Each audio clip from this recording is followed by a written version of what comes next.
I know, I was just curious. Is this important?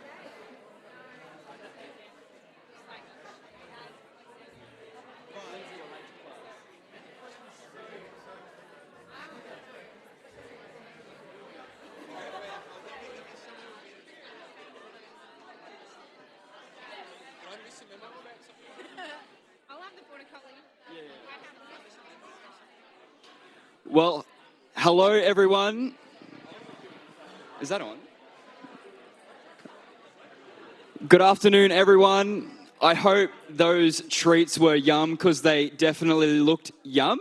We're going to jump into the last session for the day. What a great day. We've learnt so much. We've been inspired. We've connected with other young people from right across the country. And today, this afternoon, we wanted to introduce you guys to the young people that have put this together, that have worked so hard over the last year to get to where we are today. So we're going to jump in, we're going to ask them some questions, but also we're going to rely on you guys to ask some questions as well. But first, we'll just get everyone to introduce themselves really quickly. We've already heard from a couple of people, and maybe tell us something that we haven't learned about you guys today. Yeah, so my name...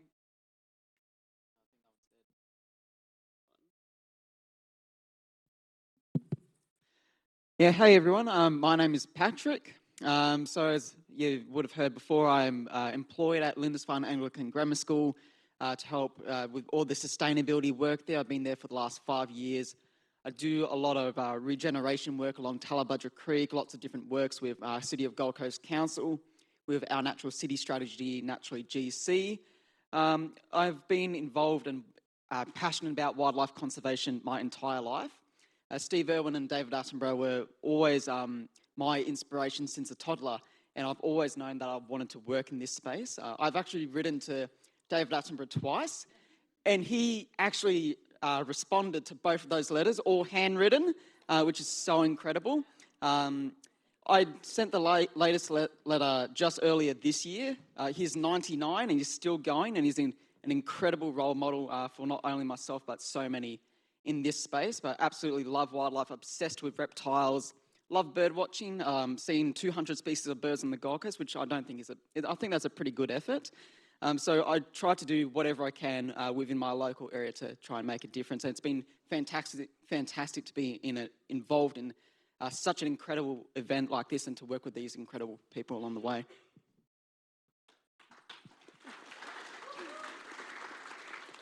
It's so hard to follow, Patrick. You're so good at speaking. So I'm Sophie. We all saw that before. I'm a local landcare coordinator with Greater Sydney Landcare. And so, I represent mostly young people and created the project called Wild Venture Landcare. And it's basically urbanised young people living in inner West Sydney and just in a total hellscape, in my opinion. But trying to make those kind of people understand landcare, but kind of, I guess, changing the conversation and the context of what being a landcarer is.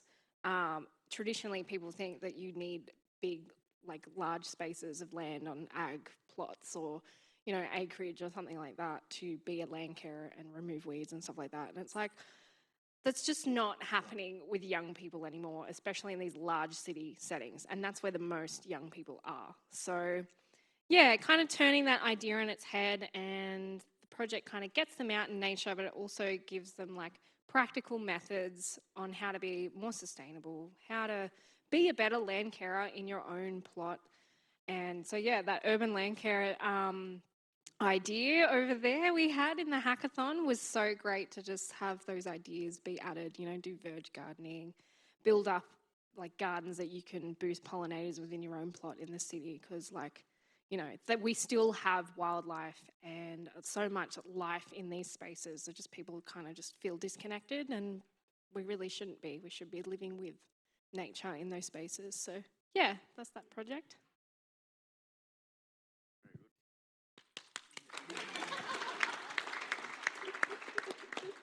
G'day everyone, my name's Jayden Gunn. You might have seen me as a closing speaker for the National Landcare Conference last year, and I've been involved in this space for quite some time now. I was second vice chair of Intrepid Landcare alongside Annette here. and I've been involved with Intrepid since 2018, been involved in Landcare since 2011, so a very long time in this space. Started as a volunteer, and it's sort of Landcare's sort of shaped who I've become as a person and shaped my career and my goals in life, and it's really sort of helped nurture where I've gotten to today. I work for BirdLife Australia full-time, Central New South Wales Woodland Bird Project Coordinator. It's quite a mouthful of a title. My last one was way longer, so I'm glad it's at least shortened a little bit. I've been working for BirdLife for about 4.5 years. Birds are my passion, particularly black cockatoos, glossy black cockatoos.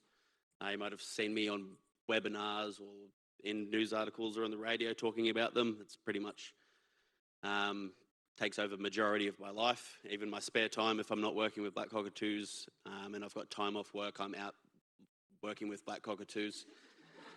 So what was the question again? Who am I? I think you already That's mentioned who I a am. fun fact about black cockatoos. Yeah. Bird nerd, birds are my everything. So yeah, that's pretty much me in a nutshell. That a black cockatoo might crack open and eat. Now, Annette, if you don't know, is obviously the chair of Intrepid Landcare, but also the co-chair of this program committee alongside myself, and has done such an incredible job over so many months, organising this team, making sure we've been prepared and really just leading the way. So before she starts, I reckon she deserves a round of applause. Thanks. Thanks, Kurt. That was really unexpected. Thank you. Thanks, everyone. It has been a lot of work over the past several months. But I'm very, very passionate about this space. Landcare's my life, I guess. It's not what I do on a day-to-day, but it's definitely my passion. So I'm really, really happy to be a part of this and be a voice for young people in Landcare. So thank you all for having me here, and also alongside this wonderful team. So it's not just me. I guess you already know me. So I was just going to chuck in a fun fact and just say that in amongst my PhD and doing Intrepid Landcare stuff, I love playing tennis and I do Irish dancing and a bit of Zumba. So all of that activity.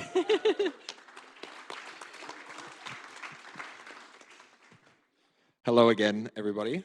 Star of the show today. He I've actually held does a have a life microphone. outside of emceeing, so let's learn a little bit more about that. I've spoken too much, so I'll try and be quick. Lindsay, Guamu Kuma man, my mob's from Cunnamulla out in southwest Queensland. I was born up in Brizzy, grew up in Brizzy, now live on the coast. What I do for work, I work for a company called InDigital. We work with Indigenous communities across the country to basically strengthen their dreams in how they want to care for country and use tech as the gateway to creating change that mob want to see. So we work very strongly in and around co-design and self-determined outcomes and use tech as a bit of a gateway for mob to be able to come and do exactly what they want to do. So that's what I do for work. I spend a lot of time out in communities, out on country, which is just awesome. Sitting and yarning and just learning from elders and community members. Very wholesome. It's the best. Always have a cup of tea. And then on the side, I'm also doing a PhD. I do a PhD in Indigenous knowledge systems, intergenerational knowledge sharing, and how having our elders sit down with young people on country can help basically strengthen their cultural identity. And I work with Toowoomba and Cherbourg, two communities here in Queensland, on basically improving youth outcomes through cultural storytelling. So that's me. Incredible. So right in front of us are the people that have put all of this together, and obviously we're sure you have so many questions and takeaways from the day. We're running over time, but we wanted to do a quick interactive, quick fire session. So we're going to hand over the questions to you guys. Charlie from Coexist is going to be running the mic, and we're going to give the fastest response we can. If you have a question, say their name, and we would love to answer. So put your hand up, and we can get going.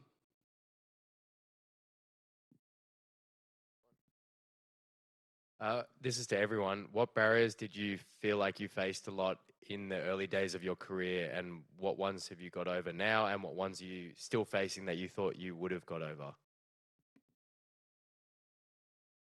Very good. I have a bit of a niche background. I've until recently, I have no tertiary education, but what I've been able to do is risen with the tism.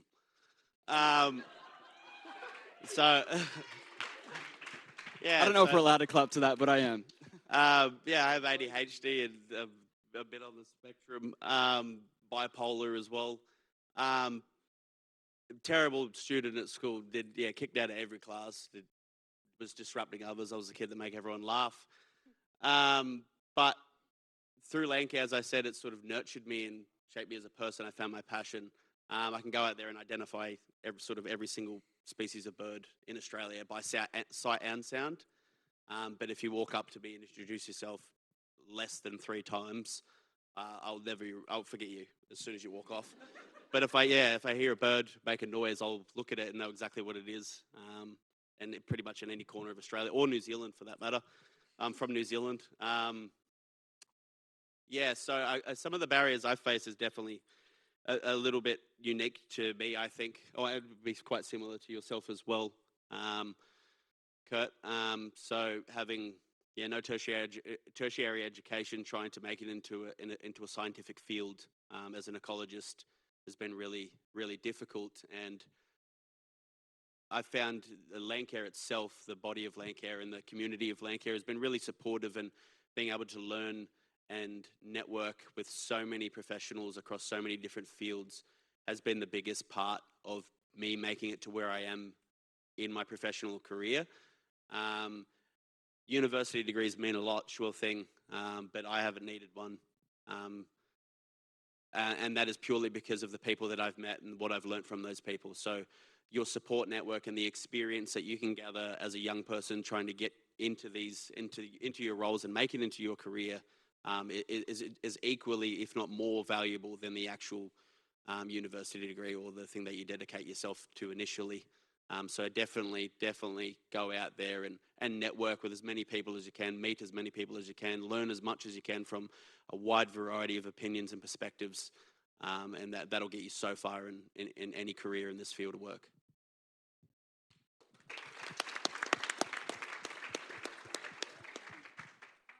Yeah, I'll add to it in terms of like the coordinator perspective. I guess the main barriers is like the lack of support, particularly with Landcare coordinators. We're expected to be the paid role that represents every single volunteer within a region and help those groups achieve whatever they want to achieve within a time frame. And those roles really come with so much passion. And that is what really drives the burnout, because you want to do as much as possible, and there are so many people with so many ideas, and they're all great. So yeah, it's just like you just drive yourself into the ground, and it's really unknowingly. And then you're like, oh my God, I hate my job. But it's like, I will say I've had a rough few months. I almost like quit my job very recently because I was pretty over it. But even today, it's kind of like, I don't know, solidified that I do love this job, and it's enough to get out of it. And it's mainly because of passion, and you just have to like drive that passion and your niche and your skill set into something that is tangible. Don't try to do every single thing. I am on my own in my role within my region, but there is so many other things that I can leverage off of. There is other things that I can partner with. Coexist has now started in Sydney too. I can partner with you guys. I can partner with national parks. I've got partnerships with that. And yeah, I don't know, it's just sometimes you just feel so on your own, and with so many people screaming at you wanting things that you feel like you are alone. But yeah, you just find your niche, find your passion, find a project that really drives you again, and I don't know, it just kind of awakens you again. So that's my perspective. So yeah. Anyone else? That's awesome. Can we go another question? I'll be quick.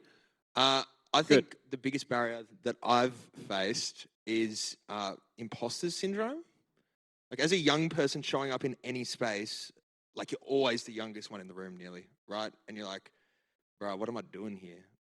Like, why are they asking me things? But Costa said it really well this morning when he was like, you're meant to be here. And same with all those spaces. Like, you're meant to be in those rooms. You're meant to be the ones in there, being the game changers, being the innovators. It's what us young people do really well. So yeah, embrace that. And like, it took me so long to actually be like, wait, feeling that way is actually good because like I've got responsibility to show up in that space as well. So for anyone out there, imposter syndrome, we all have it, right? Every young person will feel it at some point. But actually use that to strengthen you and don't let it hold you back because it's actually a good feeling. Yeah. Yeah, awesome. That's great. Well, we're going to open it up for some more questions. Does anyone have Meg up the front from Wild Mountains? Sorry, Lindsay, for you. First Nations engagement. Do you have any top tips? I just want to give a Great question. brief little background. I've been yarning with mob in my area for some time, like 2 years, and I'm wanting to kind of take it to the next step. Sure. Yeah. Sounds like dating. Yeah. It very much sounds like You know dating. what I mean? Very much sounds like dating. And massive question, right? No way do I want my perspectives as a First Nations man. I'm one First Nations man. My views are going to be different to every other First Nations person's perspectives on this. All right? So this is me. Don't come shooting at me. Look, it's all relational, right? And not just like, hey, I need you to do something, like let's work something out. But it's working with community, no matter where you are. It's about how well you actually know them as humans first. So my number one recommendation is always, like, how many cup of teas have you had? Like, I say it over and over again. The best way to actually connect with mob, we all probably have it in our pantries. It's a little blue box with a red label on it called bushels. You take it around somewhere and you have one, right? You share that. You go in without any agenda. You just sit down and you have a cup of tea and you have a yarn and you just hear the stories. You share stories and you build the relationship.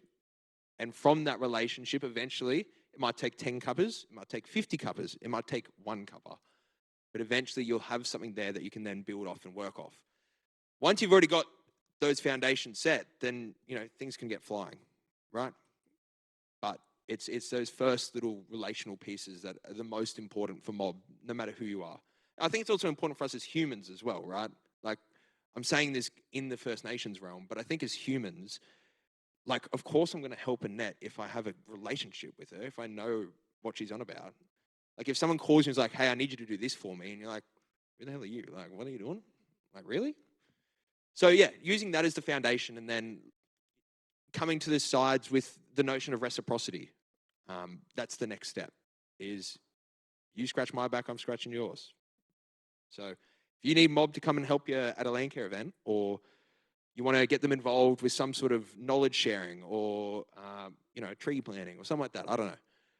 Like, sure, they can come and do that, but what's in it for them? Like, genuinely. You might think, oh, but they're Indigenous. They're going to love to come out and just plant some trees. Of course. I'm like, yeah, but they're also people. Like, give the mob something, help them out, give them an opportunity.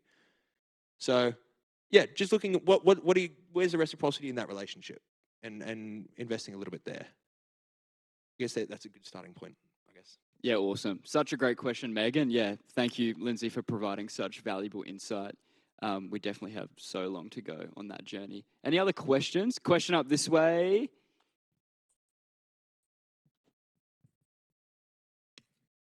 Hi, I guess this is a question for the collective and also everyone in the room. We talk about people learning from each other. Have you thought about setting up some sort of mentoring program, having the opportunity for people within this room here to have someone to mentor? So maybe setting up some sort of connection process for people if they want to learn, and have someone to guide them. I'm just speaking from an older person's view that, yeah.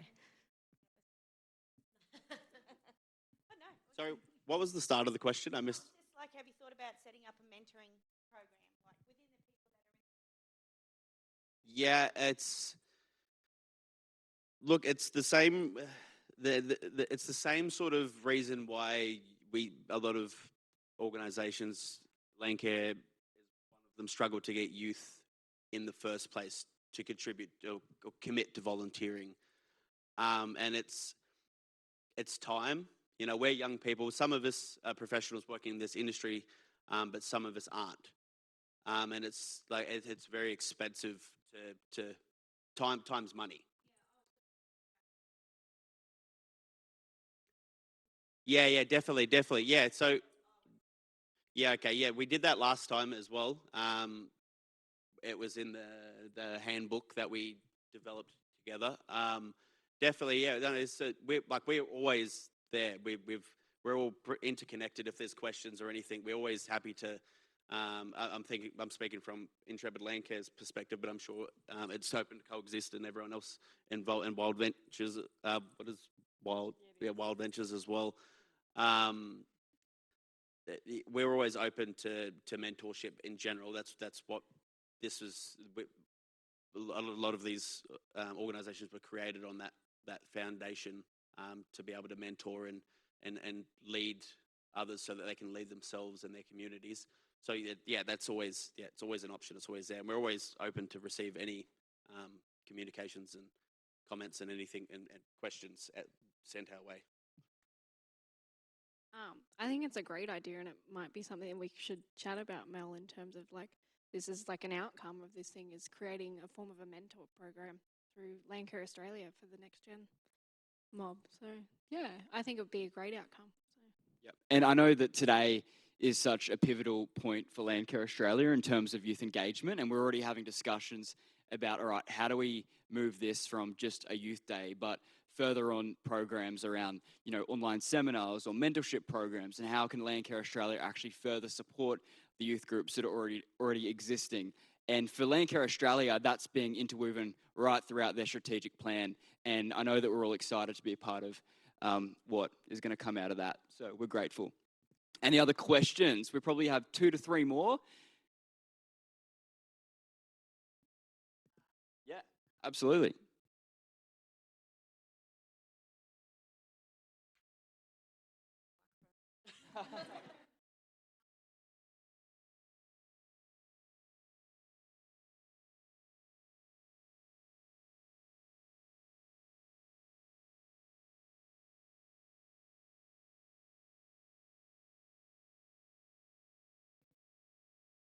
Amazing. That's so great to know. We have a question just over here, and then we're going to run to some questions that have come through on Slido. So the last question from the audience. Sorry, also not a question. Just building on the idea of the mentoring. So rather than making it a big, complicated, processy thing, I do wonder if there's anyone in this room who feels like they would love to volunteer their time and mentor someone else. Perhaps we can somehow share our contact details so that anyone looking for someone to get mentorship after today, they can just pick up those contact details and get in touch straight after. So it doesn't actually need much coordination. Anyone who wants to mentor, maybe leave your contact details, maybe on the whiteboard or something. And then anyone who's interested can pick it up. Just adding on that, just got to remember, guys, mentorship is a two-way exchange, right? It's not coaching, it's 2 ways. So being a mentor and a mentee, it's not like one's in a hierarchical knowledge position. You're both learning. So it's a really great experience for everyone. Absolutely. And I think, you know, especially in the land care and community conservation space, we don't want to have the older generation on one side of the table and the younger generation on the other side. We want to make sure that we really are taking advantage and learning all that intergenerational value. So really good point. Now, we've had some questions come through on Slido. Now, this one's a really quick one. We don't need to know the scientific name. We don't need to know where they're from. I'm bullying you right now. It's a bird question. But everyone, and you can start, what is your favorite bird? Glossy black cockatoo. Cool. I shouldn't have asked you. Yeah. Mine's a galah. Cool. Jabberoo. Ooh. Mine's a yellow-tailed black cockatoo. So hard to pick. I love this. How many of them are on the Gold Coast?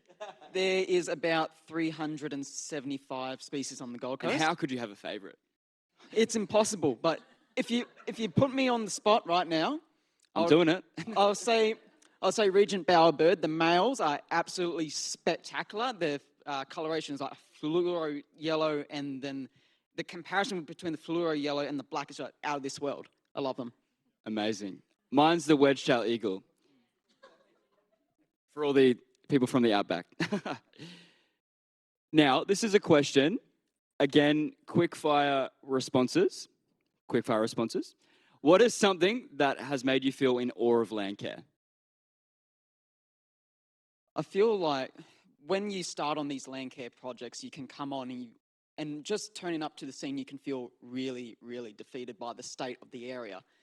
But even with the groups that I do, whether that's out in conservation parks or out at the school, you can actually see the real world impacts happening right before your eyes.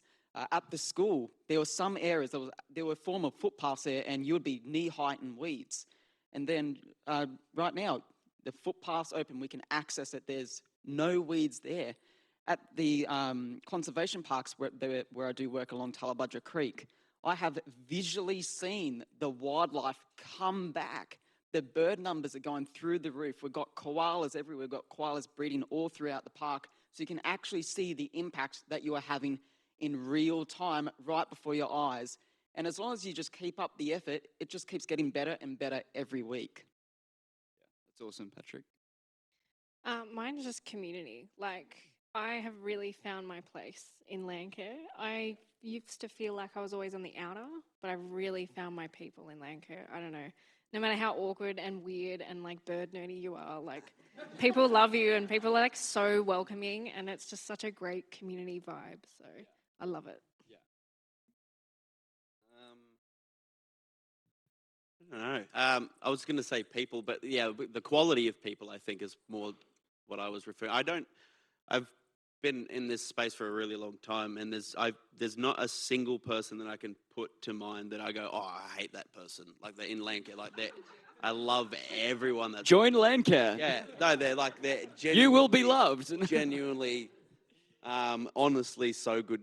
The best people I've ever met. But I was also just going to add to that is that it's uniquely Australian. I went over to America last year for a congress, and there was people. You tell people about Lakehead, and the people know about it over there. And there was 36 countries in representation at this congress, and some of them knew about it, but those that didn't were like the way you explain it to them. It's this big thing that is everywhere, and so many people do it. They're just like, what?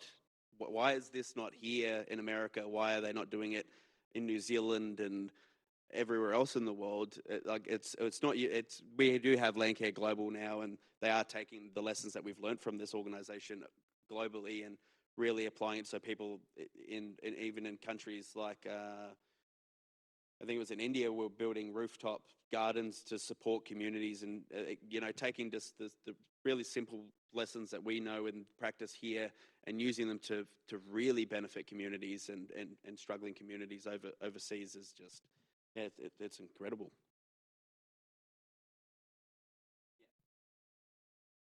Oh. I think that's something for Australia to be really proud of, and everyone in this room to be proud to be part of.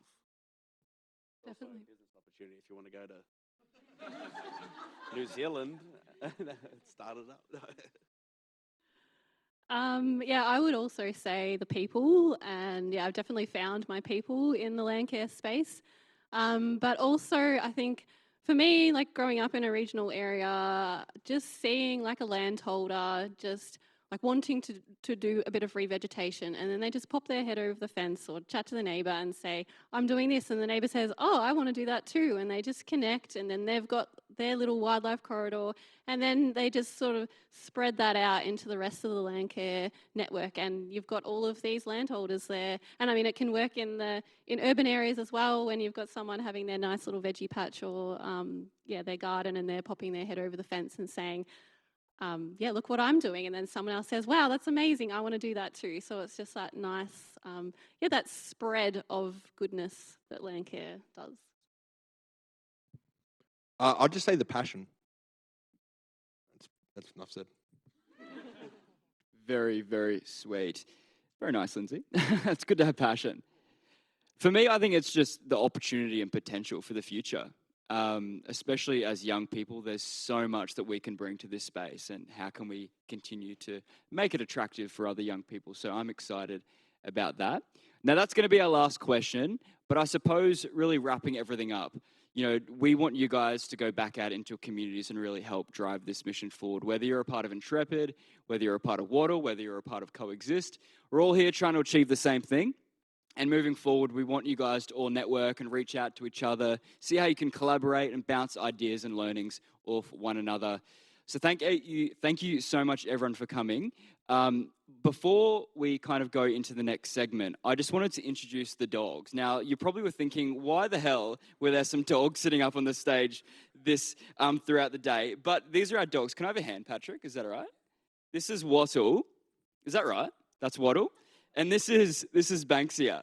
Now, these are the mascots for this year's Landcare conference. So they'll actually be given away as a prize at the end of the conference. But you might be thinking, why dogs? Well, Landcare across Australia really started out of the need to help farmers in the regional and rural areas to better take care of their lands and properties. So we always want to come back to that and remember the heritage and the value that that's always had. So these are our mascots. Really important that we introduce them, because they were sitting there a little bit sad all day. No one was giving them attention. There was a bit of separation anxiety. But at the end, before you go, if you do want to grab a photo with the dogs, with your friends, and maybe behind the Landcare frames, chuck it up on LinkedIn or Instagram, whatever social media you use, and tag Landcare Australia, and we would love to kind of, have a bit of fun with these. So, yeah.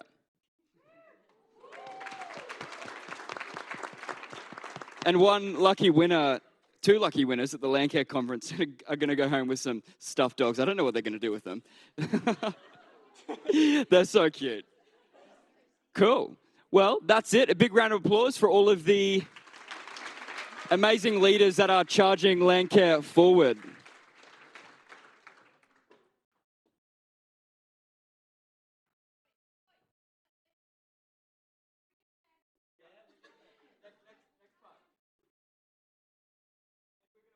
The red-tailed black cockatoo chief lover back to the stage. Sorry, glossy black cockatoo. And Jayden's going to finish us off with a really special part of the day. Hello, everyone. Give me a second. Technical difficulties. I've got the pledge. I need my speech.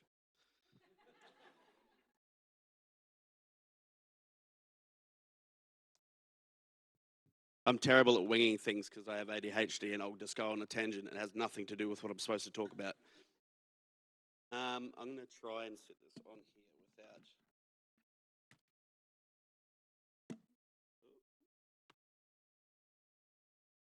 What have I done? Do you guys have control of that over there that you can take over? So, hello? That one's on too? Use that one? Alrighty. G'day again, everyone. Yeah, my name's Jayden. I don't need to introduce myself. You just heard an introduction. Firstly, I'd like to start by thanking all of you for coming here today. We would have been speaking to an empty room if you didn't turn up. Yep, like me practicing my speech in the mirror this morning. Give us all ourselves a pat on the back. It's been a really interactive day. I hope you've all got something out of it. I just wanted to highlight as well, there's a lot of really, there's obviously new faces, meeting new people, but there's a lot of really new faces that look to be here from other Landcare groups. Raise your hand if you've gotten a role with Landcare in the last 24 months.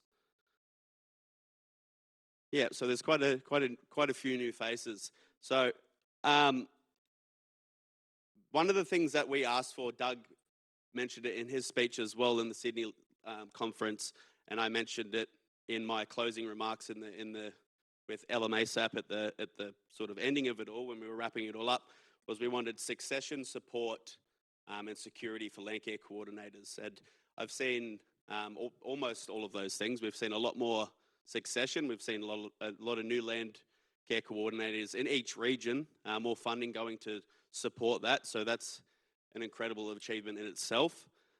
Security is still something we're always working on. It's not Landcare's personal issue. It's the conservation land management industry as a whole. It's just the whole model of it. Everyone sort of fights over the same pool of money. And then support.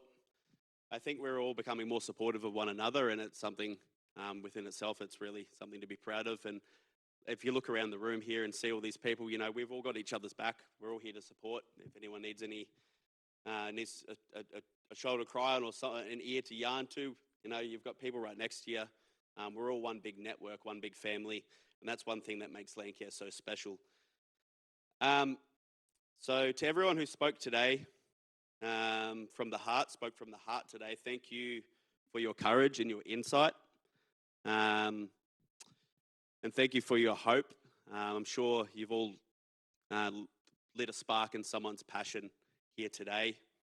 It's clear that this is more than just a summit. This is a movement, and we, young people, as well as the people who are, it's young is also just, it's a mindset as well. It's about being progressive. It's about being open-minded and taking things as they arise. So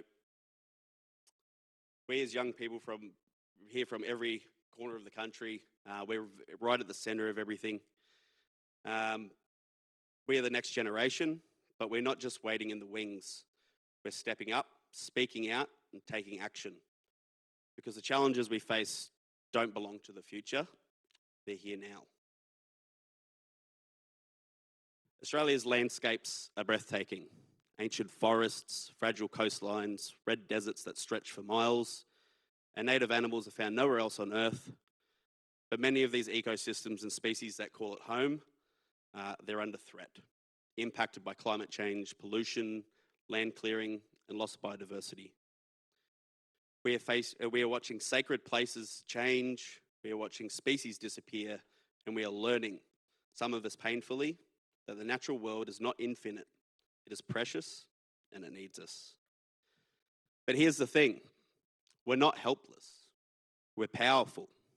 Across this country, young people are already leading, planting trees, cleaning rivers, restoring habitats and ecosystems, campaigning for climate justice, and reimagining how we live on this land.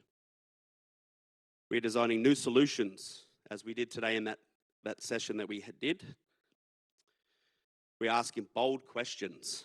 We're not afraid to challenge systems, and we're ready to build better ones. We know this. Real environmental stewardship means listening to those who came before. For over 65,000 years, First Nations people have cared for this land deeply, spiritually, and sustainably. Their knowledge isn't just valuable, it's vital, and we cannot move forward without it. So as young people, we carry a dual responsibility to protect the future and to respect the past, to learn, to act, and to unite. Not in isolation, but together with the wisdom of our elders and the support of our communities and the energy of our generation. Because the choices we make today, our choices, will echo for generations to come. And so, standing on this land with gratitude for those who walk beside us and hope for those who will follow, we make a promise. And you'll find that on your tables there. That's a pledge that I wrote for us all to sign, and we're going to take it to important people that have yet to also be decided. Probably the yeah, live in Canberra in that big white house. We're going to take it to ministers, try to get it to Albo. So have a look at it, have a read of it. I wanted us to get it up on the screen and read it out in unison, but I just have this vision of it going so badly. Some people read fast, some people read slow. Some people whisper. So have a read of it, go through it, consider it, think about it, and then sign it, date it. Also, when you sign it, can you put like your signature and your name? Because I forgot to add that little bit there. but I'll read it out here myself anyway. We, the young stewards of this land, pledge to protect, restore, and cherish our environment. We commit to learning from the land, respecting its history, and honouring the knowledge of First Nations peoples. We will act boldly and responsibly, reducing our impact, restoring what has been lost, and speaking up for the planet. We pledge to support each other, our communities, and the generations to come, because the future of our Earth depends on the actions we take today. Together, we are not just the leaders of tomorrow. We are the change makers of today. This is our planet, and this is our pledge. So, in conclusion, I hope you've all learnt a lot today, or something, and you're taking something away with you. And if you've learnt something, if you're feeling empowered, grab the ear of an older person over the next few days. Don't chase the ministers out the door when they get here. Mel will chase you. So in conclusion, thank you for all being present. Now go on tomorrow better than today. Cheers.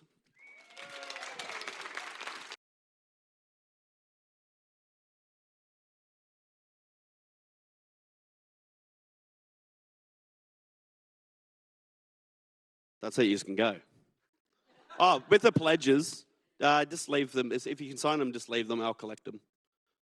Do you want me? I said thank you. Thank you. Now go before I chase you out. No.